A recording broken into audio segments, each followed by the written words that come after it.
And fellow soldiers, I'm the professor, and this is the moment of truth. Diversions and distractions are a great way to get the heat off of yourself, but you have to be careful about it. You can't choose just any diversion. It has to be one that doesn't lead back to you. Black people's demands, specifically those of us who came out of slavery in the U.S., are a unique threat to white supremacy because of the legitimacy that we have. There is no substitute for our legitimacy. That's why everybody tries to swing on the coattails of our suffering. This is a ploy promoted by the dominant society so as to push the false narrative that black people's concerns are no different and hence no more valid than anyone else's. So it's okay to ignore black people, but they're not ignoring all of these other groups who claim that they've been oppressed. We need to make sure nobody tries to ever make a false comparison to us. We are the only group in this country who has ever been oppressed. These other groups, they've only been momentarily mistreated, and in every single case, without exception, they've sided with the oppressor class given the first opportunity. A typical example would be the Irish American community. Whenever black people are talking about the oppression and discrimination that we face today, there's always a few people who claim that they're of Irish American descent and why it's no different than what the Irish had to deal with over 150 years ago. The whole no dogs nor Irish need apply signs thing, they'll wash your face with that one. Or they'll lecture you about how during the American Civil War, Anglo-Americans could get draft deferments, but Irish Americans couldn't, so they wound up being drafted into the Civil War, and Irish immigrants fought for black people's freedom. Let's deal with the Irish involvement in the Civil War first. Black people fought in the Civil War. Black people fought for their own liberation, both in uniform and, in the case of Harriet Tubman, even out of uniform. And had the white government been less afraid of arming black people and more worried about winning the war, then no one would have needed the Irish to be brought into it. That's the first point. Secondly, and most importantly, it was in 1863 that the Irish began to turn against their being involved in the Civil War. And that opposition turned to outright rebellion when the draft started. The Irish Americans who try to claim their ancestors fought in the Civil War for black people's freedom always conveniently leave out the part about how they were the ones who carried out the draft riots in places like New York, Boston, Baltimore, and even Detroit. And what was the point of the draft riots? It was mostly Irish Americans who were attacking and killing black people because they were angry about having to fight in the Civil War. In New York, the slaughter and carnage went on for 4 days as mobs of mainly Irish rioters began attacking any black person they saw and murdering any who weren't able to get away. In her book, In the Shadow of Slavery, Leslie Harris recounts that rioters attacked a black fruit vendor and a 9-year-old boy at the corner of Broadway and Chambers Street before moving to the Colored Orphan Asylum on 5th Avenue between 43rd and 44th Streets. At 4 p.m. on July 13th, the children, numbering 233, were quietly seated in their schoolrooms, playing in the nursery or reclining on a sick bed in the hospital when an infuriated mob consisting of several thousand men, women, and children, armed with clubs, brickbats, etc., advanced upon the institution. The crowd took as much of the bedding, clothing, food, and other transportable articles as they could and set fire to the building, which, by the way, they burned to the ground. This is what was done to a black orphanage. Did those black orphans take advantage of or somehow disadvantage the Irish somehow? How did a bunch of children in an orphanage somehow do these Irish rioters wrong? We have to make sure we discuss this because the period of time that Irish Americans try to claim that they were oppressed is a very brief time, a blip in the history of the nation. So that being the case, we're going to look at that period of time and see what was going on, and this is what we see. A key flashpoint for the anti-black violence carried out by Irish immigrants and second generation alike were the docks. After Irish longshoremen had gone on strike, the shipping company made the decision to hire more black workers to take the striking Irish workers' place. The largely Irish longshoremen didn't go to their employers and negotiate. They instead violently attacked the black men who were merely doing the work that the Irish didn't want to do. Leslie Harris wrote about this, noting, as recently as March of 1863, white employers had hired blacks as longshoremen, with whom Irish men refused to work. An Irish mob then attacked 200 blacks who were working on the docks, while other rioters went into the streets in search of all the Negro porters, cartmen, and laborers they could find. And just in case any would-be apologists for anti-black racism want to claim that this was some sort of class dispute and not racial, according to Ivor Bernstein in his book, The New York City Draft Riots, the Longshoremen's Association issued a declaration saying the colored people must and shall be driven to other parts of industry, and that the work upon the docks, the stevedoring, and the various job work therewith connected shall be attended to solely and absolutely by members of the Longshoremen's Association and such white laborers as they see fit to permit upon the premises. Nothing there about class solidarity. Nothing there about the bourgeois exploiting the proletariat. They said members of the Longshoremen's Association and such white laborers as they, talking about the Longshoremen's Association, see fit. So this wasn't even about having jobs exclusively for the Longshoremen's Association. They were perfectly willing to share jobs, just so long as they didn't have to share any with black men. And the Irish's anti-black kill spree wasn't limited to the docks. Ivor Bernstein also recounts in his book how a crippled black man, Abraham Franklin, had been abducted from his home by the mob and hanged. Then a 16-year-old Irishman named Patrick Butler dragged the body through the streets by the genitals as the crowd applauded. Rioters cut off their black victims' fingers and toes. The houses of these black residents were often identified by bands of small boys who marked them by stoning the windows. The boys later returned with their male elders to pull out the black tenants and complete the bloody mission. This is the same era that so many Irish Americans will today tell you, well, there was a time when there were signs that said no dogs are Irish allowed. Yeah, and what was going on? What were Irish Americans doing during that time? They were rioting and saying no blacks allowed. Now, were black people ganging up on the Irish and saying we're going to run the Irish out? No. So who are the oppressors here? And who's the oppressed? The same people who were saying that they were being religiously discriminated against were in fact working to carry out an ethnic cleansing of the city of New York. You know, if the Irish had fought this hard against the British, they would never have been and wouldn't still be colonized. And New York wasn't the only place. This was also happening in other cities, like in Boston. The New York Times blog recounts that the Boston draft rioters tended to be recent immigrants or children of immigrants. They tended to be Irish, many of them descendants of the wave of refugees that flooded into Boston during the Irish potato famine of the 1840s. A journalist on the scene in the North End reported that an Irish woman was conspicuous in the crowd. Another stated that the mob contained a goodly number of Irish women and a group of boys and young men, many of them foreigners. The police arrested suspected rioters with common Irish surnames like Shea, Sullivan, Sheehan, and McGrath.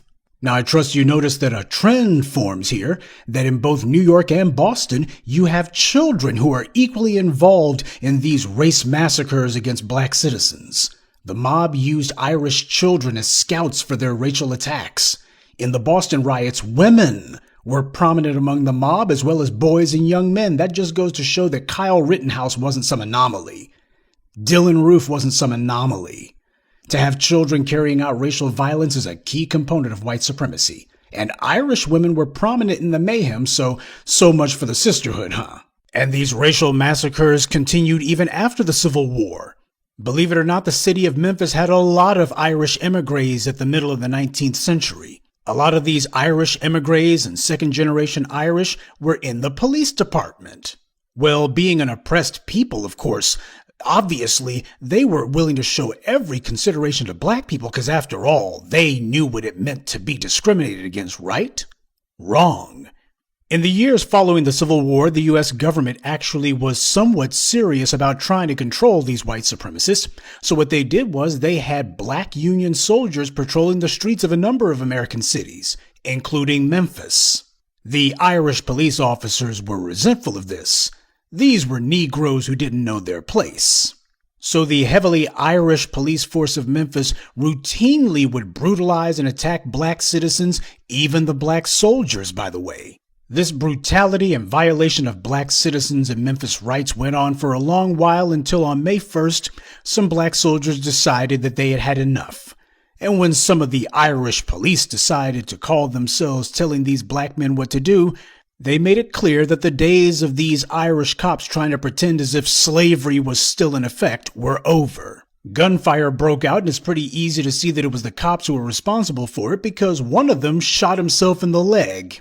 Those Memphis Irish cops who had been harassing those black citizens fled, but as we all know, white supremacists don't like taking an L, so what they did was they started spreading the rumor that the Negroes were in revolt, and they were gunning down white folks in the street. Why, look at Officer Stevens here, he's got a bullet in his leg. Don't mention the fact that he shot himself.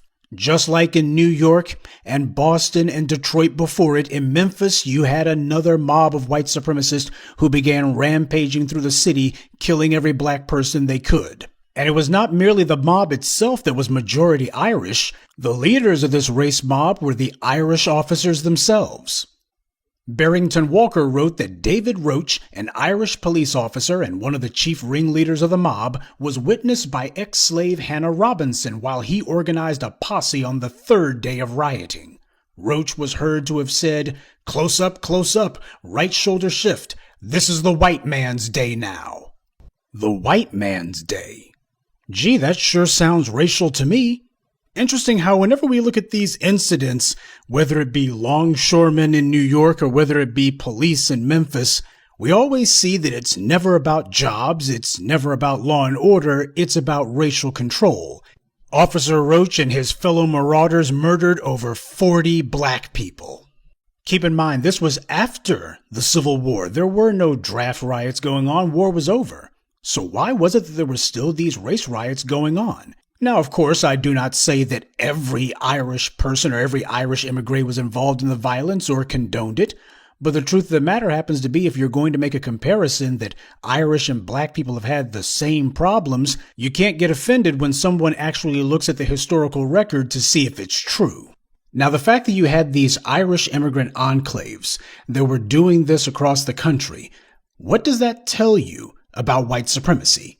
It demonstrates a large part of why white supremacy must attack black people all the time.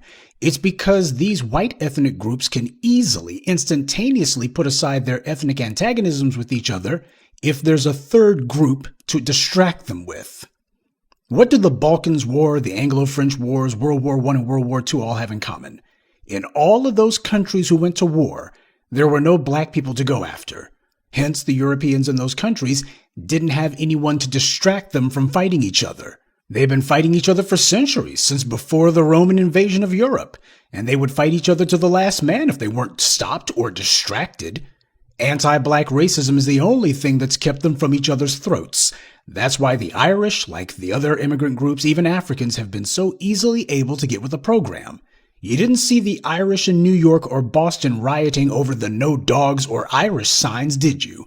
They weren't rioting over the "No Irish Allowed" signs. They weren't rioting over how Irish were treated by the police or being disadvantaged in any business deals or real estate, no. They were angry for the same reason that you saw Asians who were protesting Peter Liang being charged with murdering Akai Gurley. They saw their honorary oppressor class status being threatened. The trigger for the other racial groups to take to the streets isn't when one of their own is wronged. It's almost always when they're afraid their status in the racial hierarchy is being undermined. Don't listen to what people say. Watch what they do. What the Irish in the Civil War were showing was that they fully understood that whiteness had value in the United States. But if black people were not forcefully excluded, then being white meant nothing. They understood that being classified as white provided them with a bunch of goodies, giveaways, and guarantees based solely on their skin color. They understood that they could hurt or even kill black people, even black children, and as long as they were classified as white, they would not be punished. They understood that they had the full backing of the state. What set them off was that those shipping owners were threatening to revoke the Irish's white guarantees, and the draft riot was nothing more than a clumsy front for a race war. One of the men most responsible for starting the Ku Klux Klan was Nathan Bedford Forrest, who was himself of Irish descent. I guess he did that because of all of the oppression that the Irish had suffered, right? Where was the talk about identifying with the oppressed among the Irish?